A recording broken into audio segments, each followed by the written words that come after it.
All right, well, I'm going to go ahead and get started. First of all, I'd like to introduce myself. My name is Kristen McDermott. I'm the Talent Acquisition Manager at Peapod Digital Labs. We were actually just named one of Built-in's best places to work for 2023. So very excited to say that. And I'm here with a bunch of my colleagues, but before we get started, I have a few quick announcements. So first and foremost, this session will be recorded and it'll be shared with everyone via email, everyone who's registered. And during the discussion, we want to hear from you. So we hope that you'll use the stage chat on the right side of your screen to send messages, comments, any questions that you have for the panelists or to one another. And so now I think we'll go ahead and get everything kicked off for today's event, which is Climbing the Corporate Ladder in a Virtual World, sponsored by Peapod Digital Labs.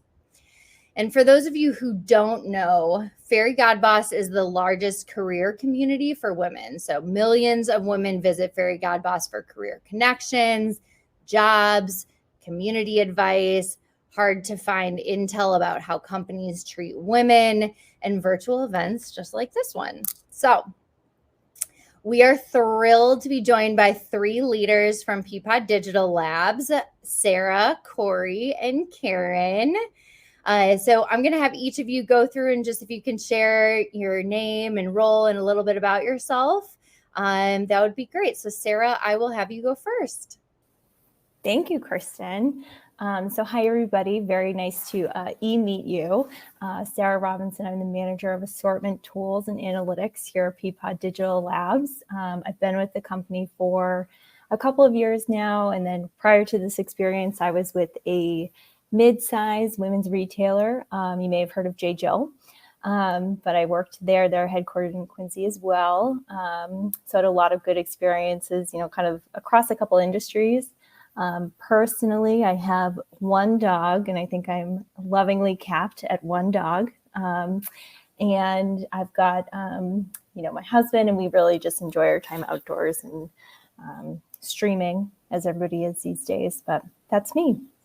Awesome. Thank you so much, Sarah. I too have a puppy that I was just telling Corey right before this is my little pandemic puppy. She's always attached to me. So thank you. Corey, I'll have you go next. Yeah, hi, I'm Corey Pevar. I'm an e-commerce marketing manager here at PDL, and I focus on partnership and affiliate marketing. And I've been at PDL just about 4 years. And before coming to PDL, I worked for a Chicago-based digital marketing agency where I got to learn a few different types of digital marketing channels there. And here at PDL, I'm part of a few BRGs. And the wellness team. And then in my personal life, I'm a big runner and I love to travel. I just got back from my dream honeymoon to Australia and New Zealand. That's amazing. I would also love to go there. Very, very cool. Thank you so much, Corey. And last but most certainly not least, Karen. Hi, everyone. My name is Karen Chu. I'm the VP of Data Science for Peapod Digital Labs. I am based here in Chicago. Let's see. So prior to joining PDL, I had worked in banking for many, many years. I worked for JP Morgan and Northern Trust in various data science statistical roles. Before leaving banking and then heading into retail, I worked at CVS Health, building out their enterprise machine learning AI team, as well as at Nordstrom Trunk Club, building out their data science functionality. Excuse me, outside of work, so I'm a proud mom of 3 kids. I have a set of twins who are freshmen in college this year, yay. And then I also have a junior in high school who just got his driver's license this past couple weeks ago. So all good, soon to be empty nester, yay. Very honored to be here. Thank you. Well, best of luck with the new driver in your household. I know that can always be fun. The neighbors. Oh, I love that. So thank you all for introducing yourselves. I'm excited about our discussion today. And for those of you who are just tuning in, I'd like to remind everyone that we will be answering questions that come directly from all of you. So please submit them on the chat, which is on the right side of your screen, and we'll do the best that we can to respond to as many as we can. All right, time for questions. So first and foremost, today we are here to discuss climbing the corporate ladder in a virtual world. And I'd love to learn a little bit from each of you. So my questions are, how has your career development changed from in-person to a hybrid and virtual work style? And did you face challenges? And if you did, how did you overcome those? So Corey, I'm going to direct the first one to you. Yeah, I'd say the biggest immediate difference was no water cooler talk. I often met a lot of folks that I didn't work directly with on my team or my projects, just in the cafe or at the coffee machine. And oftentimes later on, I was put on a project with them and I kind of already had that connection. And I found that going all remote, I really lost that. So I joined a few BRGs, so that's a business resource group, and that helped me meet a lot of folks that I don't work with on an everyday basis. So a few examples of our BRGs here are a Women in Tech, a Helping Hands, where we focus on volunteer work, and there's a lot of different DE, I, and B BRGs here at PDL. And I also became a leader on our wellness team, where we were just helping people figure out what their new work-life balance was. How do you close your computer at 5 o'clock, but you still see it right next to you while you're eating dinner and not think about work? So we really tried helping people learn some tools to mitigate this new work-life balance. And another challenge I found was it's harder to raise your hand when you're not in person. So I found that sending a lot of emails to my VP, just saying, oh, what's that? Or that's really interesting, kind of helped her think of me for new projects, which eventually led me to starting a new team and an entire new channel, just because I was able to raise my hand. And it takes a lot more work than sitting in a meeting in person and being like, oh, that's interesting. You got to send the email, pick up the phone, call your boss. And it's just a little more work than just sitting right next to them. I think that's such a great point, Corey. I do think that it's important that everyone kind of reach out to, their VPs or managers or whomever to kind of get involved. And I love when you talk about, the business resource groups, or we also call them inclusion networks. I think that's a great way, like you said, to just meet other people and get really involved in the workplace. So thank you. Karen, what about you? Yeah, so I was just reflecting on this. For most of my career, especially having worked in banking, we worked in the office, right? I mean, it was, you show up at 7:30 in the morning, and I'm not kidding you. I remember we had one SVP who made a point of showing up at 7:30 in the morning and walking up and down the cubicle aisles to see who showed up, right? I mean, that was kind of the environment that I grew up in professionally. And having worked in Chicago commuted for about 12 years before the pandemic hit, I was in the office every day. And so when the pandemic hit, we reverted to remote. And I remember that first year, I was going out of my mind. I'm not going to lie to you, because I was in the house sitting in my guest bedroom and looking out the window, thinking what is going on. And at some point, that all changed when I joined PDL. So I joined PDL in the middle of the pandemic. I interviewed virtually. I met everybody online. I didn't meet anyone in person. And I think that was when my mindset changed, that I have to be more proactive in trying to understand people, in trying to understand the business. The ball is totally in my court at this point. I needed to make the first move to make sure people knew who I was, and that I'm not just, a data scientist who's happy coding and nothing else. They really need to get to know me. And by doing so, I also get to know the other people. So for me, one of the biggest challenge is, how do you remain connected to folks at work? And, so there's a lot. I think now that we're migrating back to work, when there are occasions, it makes those occasions much more meaningful, right? You show up for a purpose. You're getting together for team building, for specific projects, things like that. It makes it much more, to me, it makes it much more valuable. The other challenge I had very early on was drawing boundaries between work and personal time. So it just felt like you wake up, you log in, you're working. And at night, after dinner, you come back to your computer, you kind of dabble a little bit, you start working again. There didn't seem to be a line. And that took some time getting used to, and then began to become much more, I had to become much more disciplined, right? Because then my kids were coming in like, Mom, why are you still on the computer? I'm like, because, right? So I was getting questioned all the time by my kids. And so they kind of kept me in line. So I make a point of, I wake up in the morning, I turn on my computer, I go out, do other stuff. And then at 5 o'clock, I'm done, or 5:30, I'm done. Then I literally close the lid and I move on, right? Now, throughout the night, if I'm watching TV, I get bored, I check my phone for work email. Then I have to tell myself, okay, you're checking the email now. Is it for social reasons, or you're really looking at work email, right? And I've now come to the realization it's more for social. It's kind of like checking Facebook, checking Instagram, checking work email, and then go to bed. So there's a lot of, I think, self-realization that evolved over the past 3 years. So. Yes, I would agree with you. I think those are great points, Karen. I mean, the meaningful connections, like when you're virtual, is so important. I think everyone on this call has done a great job at PDL kind of getting involved and meeting people from other areas of the business, which is great. And the boundary thing is so important. I've heard so consistently that people struggle with that. So I think that that's a really great point, Karen. Sarah.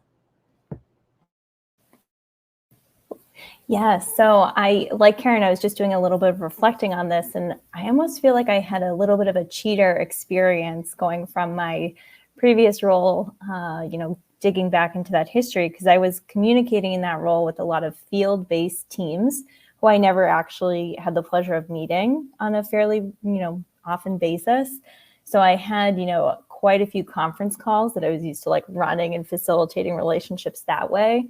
But obviously dialing in on a call is very different from managing a face-to-face Teams conversation. So that was definitely, a pivot that had to be adjusted for. And I have actually found that it's easier to establish and kind of nurture those relationships that are, from a distance in a Teams or a Skype environment where you have the ability to, be on camera, kind of be as physically present as possible.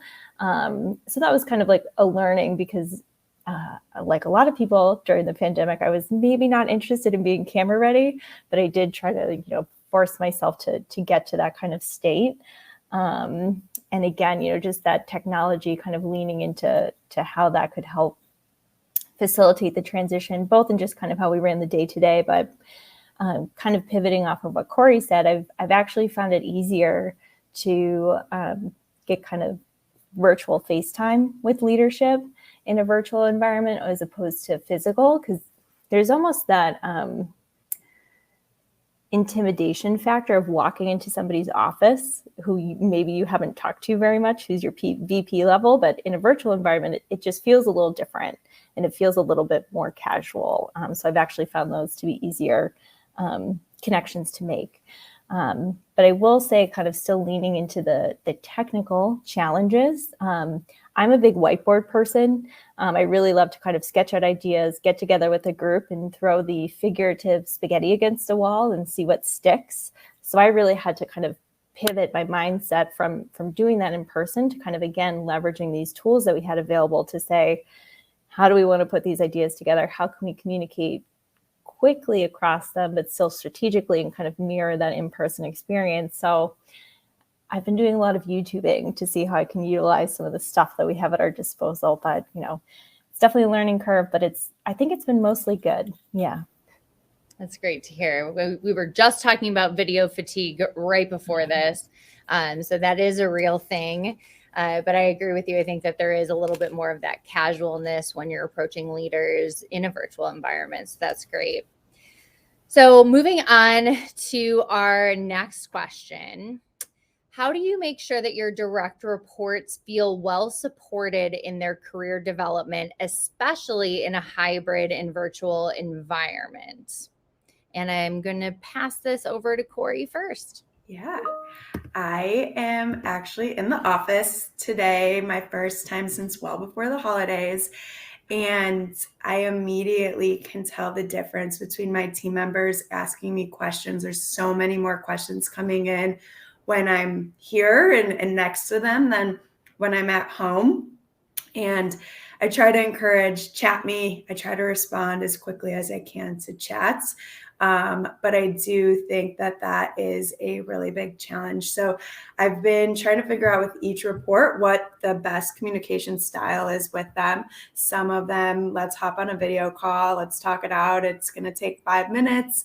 Others, it might be a chat or a text for a quicker communication. So it's definitely different person to person. And I've been playing with a few of my newer team members how to best communicate with them when I'm not sitting next to them at our desks. And on top of the ad hoc questions, I try to do weekly one-on-ones. I encourage video on to see the emotions and facial kind of clues that you do get in person. Try to get through camera as well. And I've found that when we're talking about goals, we're starting to do self-evals. I really encourage them to set personal career goals that have nothing to do with what our team's working on. So do you want to get a certification this year? Or do you want to try to learn something new, work on a new project, something that's not related to our team's goals that is going to help them kind of advance in their career long term? And then my final thing is I have tried helping each of them find a mentor that's not on our team. I love that if it was in PDL, but it's okay if it's not.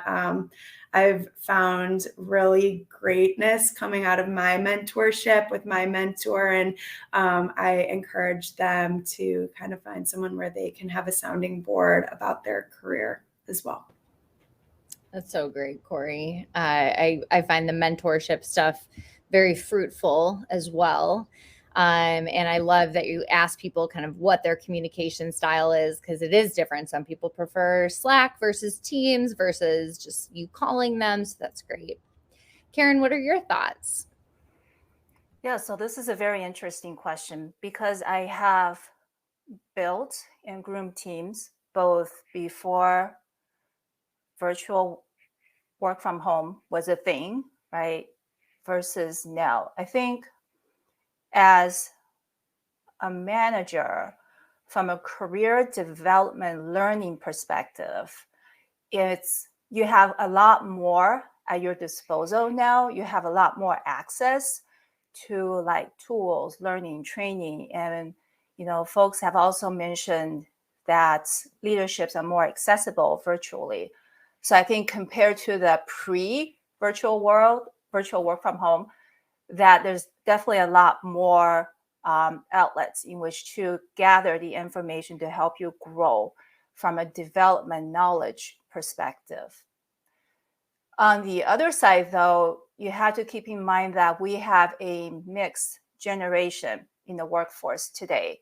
You have folks who grew up, spend most of their career in the office, and that is their expectation. And it's going to be very hard for them to change. I mean, that's a fact of life. And then you have, others who grew up in a virtual environment. So they're expecting moving forward that they will continue to work from home. And then you got folks that are in between. So I think from a career perspective, you have to be very cognizant of your management and your organization's expectations and how much of that is flexible and how much of that is something you can negotiate. All that said, I think what is really important is that you and your manager sit down and develop very tangible goals. Now, this holds true whether it's pre-pandemic, post-pandemic. Your manager has the responsibility to help you set tangible goals. And then both of you and your manager, have to be committed to have regular check-ins, right? It makes no point if you're committed to having regular check-ins and your manager is a no-show, or vice versa. So you got to make sure you're both committed to having regular check-ins. And you have to be, it's kind of on you to be very proactive to follow up with them. If something is missed, if they don't show up or whatnot, you have to follow up. All what I just said, having tangible goals, be committed to having regular check-ins, be proactive in following up, that holds true whether you're working in a virtual environment or in person.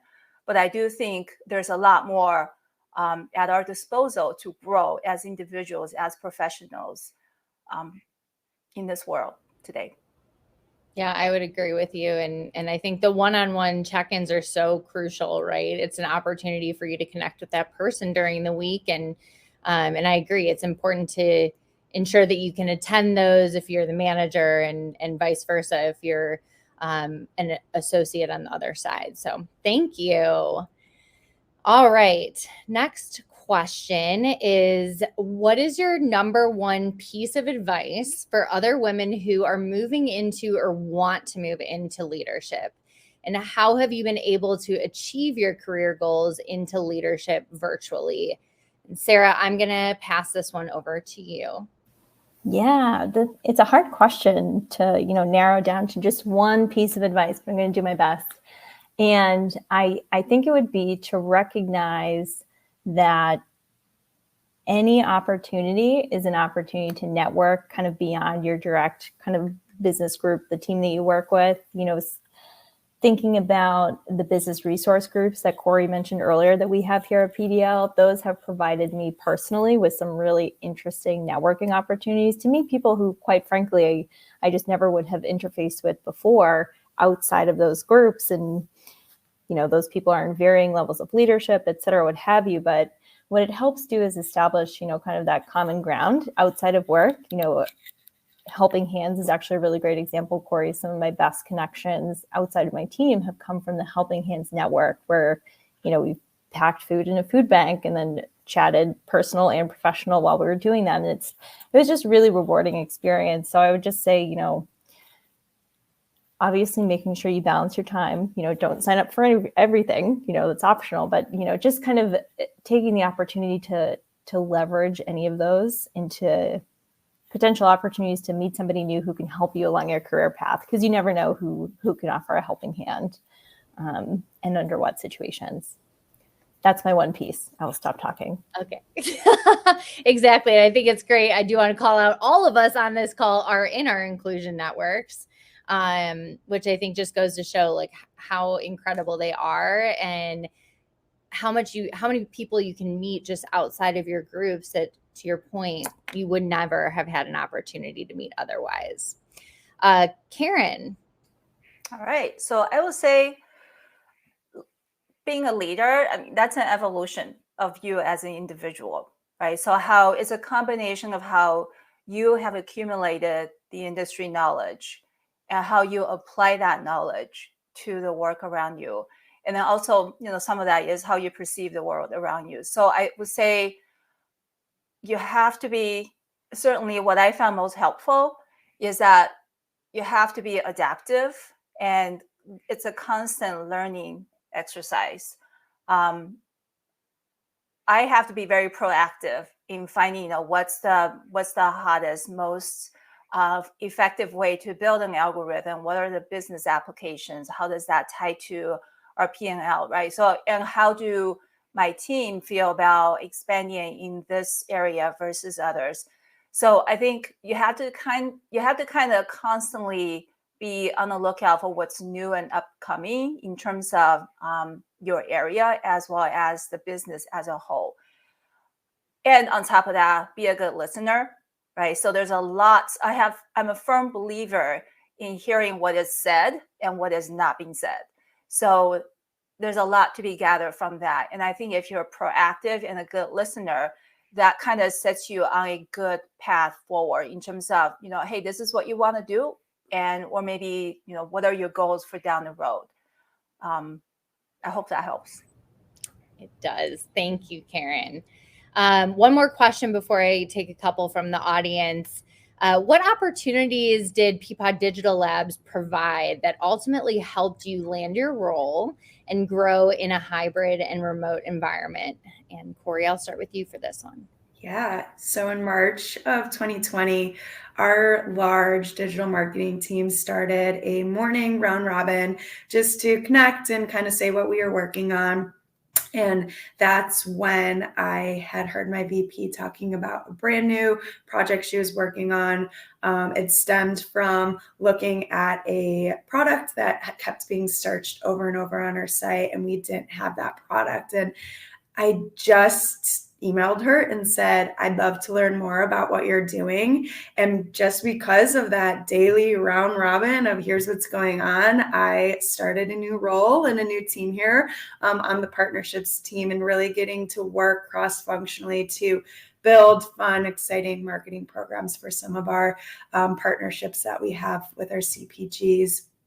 And then also with that change, I really leveraged, I know I talked about her, but my mentor, and she kind of helped me through that unknown of completely changing jobs, raising my hands, and kind of leaving my known of my old role. Awesome. Thanks, Corey. And Sarah. Yeah, to kind of echo what Corey just said, I have really valued that mentor relationship that I've been able to set up here at PDL. It's just been really nice to have not just a source of advice, but a sounding board for any ideas I may have. So that's been really, really instrumental. And then still in the same vein, really reaching out and asking for those stretch assignments where you can really kind of get uncomfortable, honestly, because change happens a lot of times when you're uncomfortable. And just really being open to accepting those and raising your hand and, balancing what you're currently working on, but also being open to newness. I think that's been instrumental as well. Great. Thank you, Sarah. So I'm going to pause really quickly and take at least one question from the audience. So the first one from Valerie is, how do you resolve conflict in a virtual world, given it's easier to read reactions and emotions face to face? I'm just going to ask one of you, whomever, to respond. I think so. I'll take a stab at that.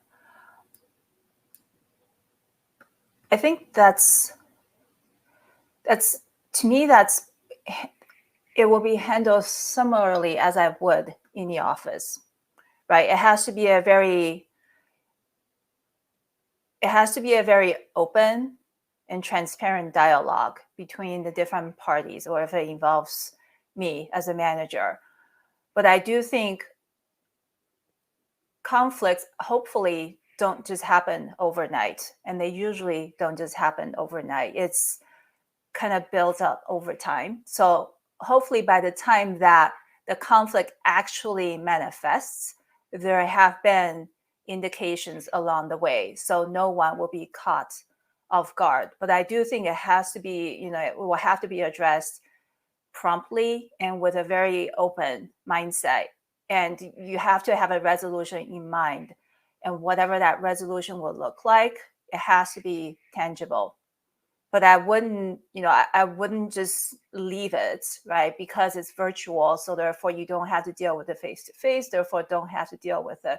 I think that would just make it worse over time, because then it just kind of festers, and eventually it passes a point of no return that you really cannot resolve it. But I would try to deal with it as soon as you think it may be coming, and be very transparent with your expectation, their expectation, and do have a resolution in mind.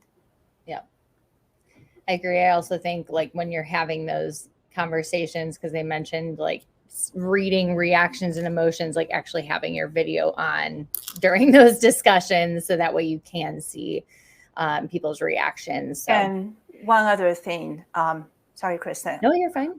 I would say take a pause, because you're now in a virtual world. You have a lot more control, right? You're in an environment that you're comfortable with, versus if you're face to face, right? There's also the risk of it becoming a physical thing, Let's be very realistic about it. But when you're virtual, I think you have a bit more time to think, but always kind of think through what you plan to say before you actually say it.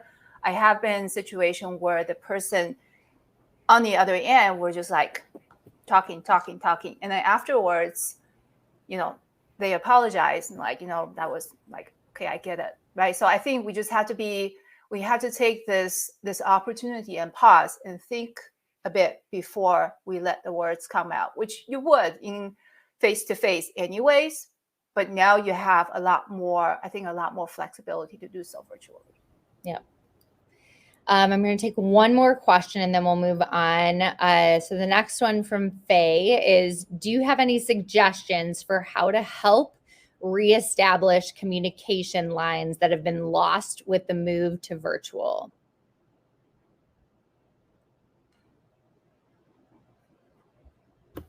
I can take this one. So I think use whatever your company's communication tool is as much as you can. Today I received a chat from someone who I've never really worked with who just said, good luck on your panel today. And now that's a total new connection for me. And it went so far. So send the chats to the person you've never talked to. If you see someone in a stand-up, an entire company stand-up, a smaller stand-up, and it sparks your interest or you're proud of them, shoot over a really quick chat. And I think it really can go a long way to meet people who you don't work directly with. I agree with you. I think those are some of my favorite moments when people have reached out and said things to me. So that's a great tip. All right, we'll come back to additional questions, but the next one is, what has been one of your biggest joys and or challenges as a virtual hybrid leader? Sarah, I'm going to pass this one to you first. Yeah, so I think I've got two sides of the same coin. I think one of my challenges has been the fact that my direct team is spread across the Eastern Seaboard anyway, so it's really been leaning into how do we continue to foster those connections? How do we continue to make that relationship feel as whole as it would as if we were in person? So that's certainly been a challenge, and it's something that keeps evolving as time goes on. On the flip side of the coin, it's been really, really nice to be able to set up virtual meetings with kind of teams that we're working with who, again, are spread across kind of the Eastern Seaboard, who potentially before we would have had to maybe travel to be with in person. But now we can kind of bring together really easily. So kind of not a non-answer, but, very related. Yes. There are always pros and cons to situations. Mm-hmm. So Karen. So I would say I'll start with the biggest challenge, because that actually brings out the biggest joy, surprisingly, for me anyways. So the biggest challenge for me joining PDL, I'll just use PDL as an example, right? Because I joined PDL virtually. It was like 5 months before I actually met anybody in person. So the biggest challenge for me was getting to know people, right? In the role that I am in, I had to get the roadmaps built. I have to get algorithms built. I had to get algorithms deployed. I had to get business buy-in. I had to do all that virtually. That was a challenge, and nobody knew who I was. And so, like I mentioned in the beginning, you had to make a concerted effort to get to know people and to have them know you, right? You have to be very proactive, a lot more proactive than I would have done had I, in the banking days where you like sitting in the office. So that was the biggest challenge. And because, by the way, there is a book, I'm not here to plug for the author, but there is a book called First 90 Days. I read that book 4 times before I joined PDL. And that definitely helped. So anyway, because I made such a concerted effort to go and know everybody, and, it's also a lot easier to be more relaxed virtually than in person. Imagine if you're sitting in a boardroom, right, with all the VPs and whoever. It's really hard to be very relaxed. Virtually, it's very easy to be relaxed. You can just ask the folks on the call. They know a lot more about me than a lot of other people. And so, I think because I've made that concerted effort to get to know people and for them to know me, I have to kind of open up. That also brings forth the biggest joy. I would say the PDL culture and also this just very relaxed atmosphere virtually, it's actually kind of cool. The work I do, yes, I do have deliverables, timelines, and all that, right? But it makes it much more enjoyable to make sure, to talk to people, to make sure those things get delivered. And then with that, then, people are happy to work on this project, right? Because otherwise it's really hard to motivate people to get going. But I think you have to be able to build that connection. And once you have the connection, then it makes a lot of things a lot easier. Also makes you happier. It absolutely does. And I know I can probably speak for all of us on the call. We love when you speak at our stand-up meetings and get to learn all about you, Karen. Thank you. All right. And then the next question is, do you have any advice for finding a meaningful virtual and hybrid career? Corey, I'll start with you for this one. Yeah, I know I've said it a few times, but speak up. If something interests you, definitely speak up. If you think that there's a role open that you'd be right for, don't be afraid to talk to your manager or the manager of that role. Make sure you're setting personal goals for yourself and following through on those and asking for help on those if you need to. And then I think Karen talked about this as well, but make sure you check in with your leaders and really set time on their calendar to touch base. And you're not getting in-person FaceTime, get virtual FaceTime. Absolutely. Sarah. Yeah, so I think for me, it's the duality of, being honest with yourself about kind of what you want from your career, but then also recognizing that what you want might change over the course of a couple of years, whether it's 2 years from now, 10 years from now, what have you. To Corey's point, stay curious about potential openings and lean into them and don't be afraid of them. I think for me too, just from a meaningful career perspective, I kind of walk into every situation thinking everyone's going to be my friend. I just kind of refuse to be intimidated by anybody. And I think that's really helped me out as well in enjoying my everyday work life. So just a little tidbit too. Thank you, Sarah.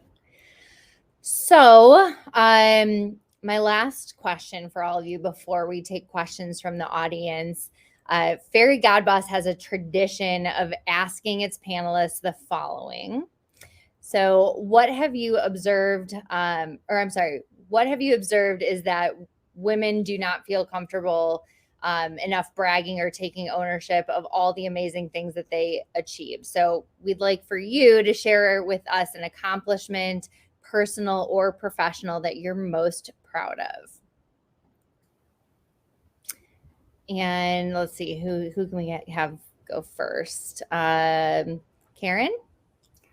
All right. So I don't usually talk about this, but what I am most proud of is raising 3 wonderful kids while working full-time and maintaining my sanity.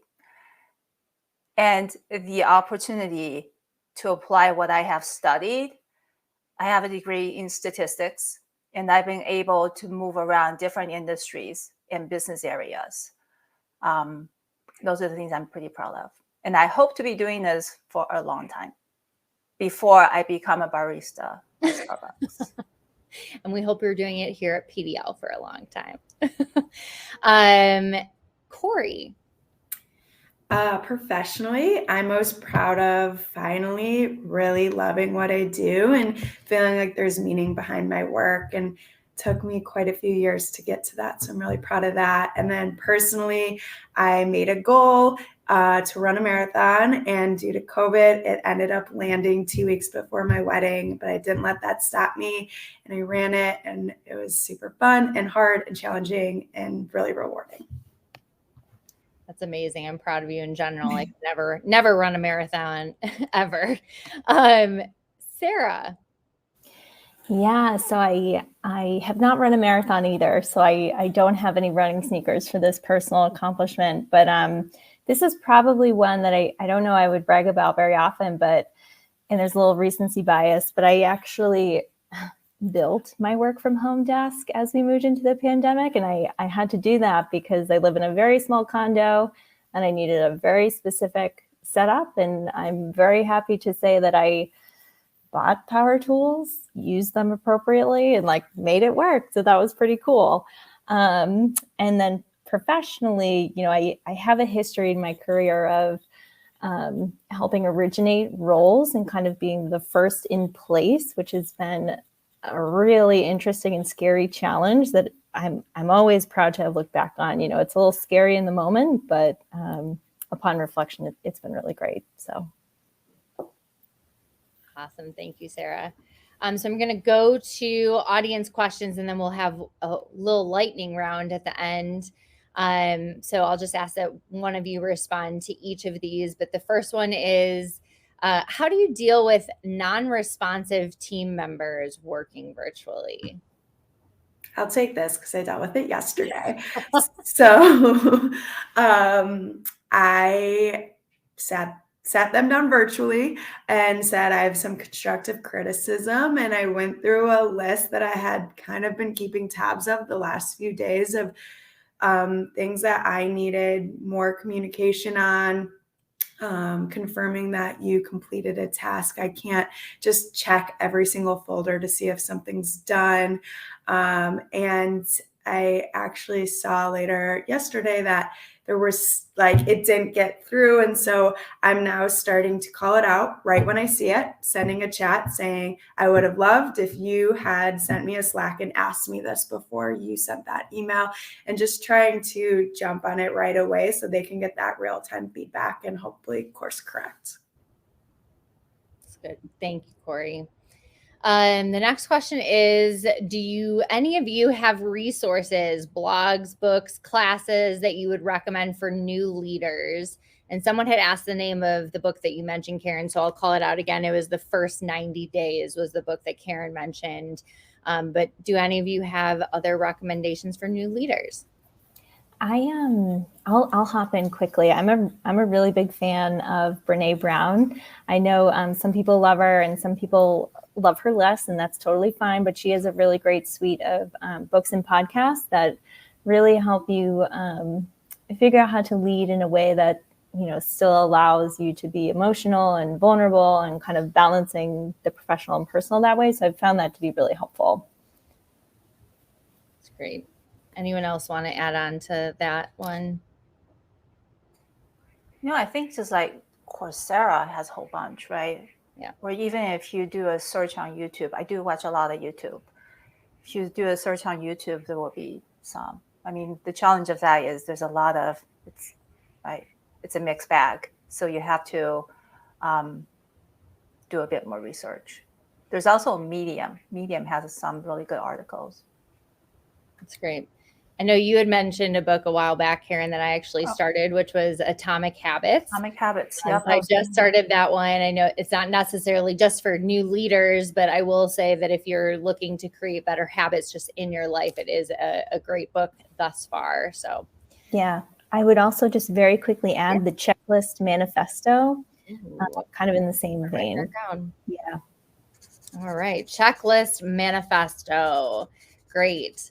The next question is, what are some tips to ignore housework stuff when working from home? I know Karen's going to want this because she was doing laundry right before this.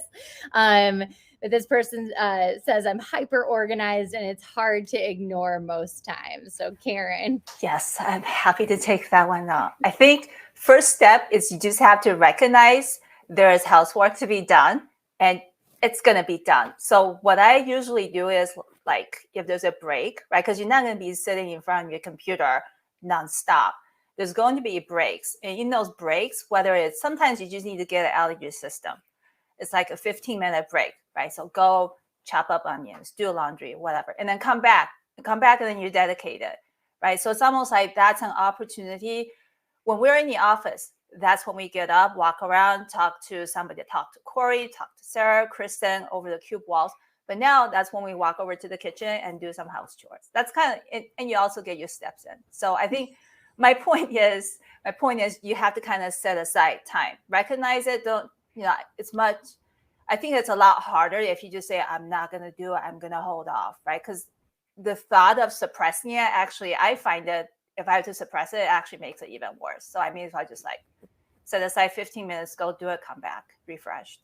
Yeah. Write down a little list of the chores you have. And then when you have those little 15-minute breaks, just crank through that to-do list. Yeah, I'm super organized as well. And I find a cluttered desk or a cluttered area makes it so my mind's cluttered. And so what I found at home is I'm facing a window. My desk has to be cleared, and whatever's behind me, I can't see, and I'm able to like actually focus. So if you need to move, turn your desk so that you're not facing the mess or the chores, then do that. That's great. Another one is, do you have any tips on how to find a mentor possibly outside of your company you work for? And I will provide just a really quick tip on this one before I turn it over. But, there are like meetup events virtually. There are, in-person events that are obviously starting. And I think, reaching out to folks that maybe you saw speak or whatnot that you'd be interested in having a mentorship relationship, reach out to them on LinkedIn, right? It's that virtual world kind of unscariness that you can kind of approach them that way. But also, I think even thinking about people from past companies that you really looked up to and reaching out to them and saying, hey, like, the skills that you had were really impressive and I'd like to learn a little bit more from you. To me, it's, you don't know if you don't ask. So I think just asking someone, the worst they can say is no, they don't have time, or no, they're, they have too many mentees or whatnot. But anyone else have any advice on that one? I would agree with you on that, Kristen. I do think generally people will be happy to be mentors, but they're not going to go and ask you, right? Like, hey, Karen, do you want to be mentored? But I think generally folks would be, I'm not sure I understand. So sorry, my watch just spoke to me. I hope you understood what I just said, Kristen. Yes. But yeah, I would say like reaching out, like conferences, speakers, and folks from your previous work. I had two mentors from my previous jobs at JP Morgan. They've been my mentor for almost 10 years now. So. And they get to see you grow too. And I think that's, that's something that makes them very proud. So thank you. All right, let's see. Another couple questions. Much of the communication up is now async in tools like Slack. How do you gauge whether you're communicating the right information and at the right level of detail for them when you lack those visual cues and instead get a simple thumbs up or thanks reaction to a message in response? I can jump on this. Yeah. So at PDL, each team, or at least my team, took an insights discovery profile where we each kind of saw what our colors were, and each color kind of represents a main personality type. And the last year, I really worked on getting to know how I should be communicating with each color. And then we were provided, the people on our team, including our leaders, what their personality types were. So I learned for my VP, I need to provide her like 2 bullets tops and like get it out. She doesn't want data. She just wants you to get to the point and move on. And I'm going to get a thumbs up back from her, and that's okay, versus someone who's a blue wants all the data. They want to read the paragraphs. They want to be convinced. And they're going to respond back with essays as well. And kind of not letting just an okay or a thumbs up make it so you feel discouraged, but instead try to learn their personality types and kind of react to that. I think that's great. Obviously, not everyone has wonderful insights discovery at their companies, but I do also think just asking, is this level of detail enough, or would you like me to expand upon it? I think just asking them straight up is also something I would do. Next question is, some managers and leadership members seem resistant to change and new ideas. Is there any advice to help them be convinced that change is a good idea? I can take that one. So I think there's got to be a reason why they're resistant to change, right? And I would say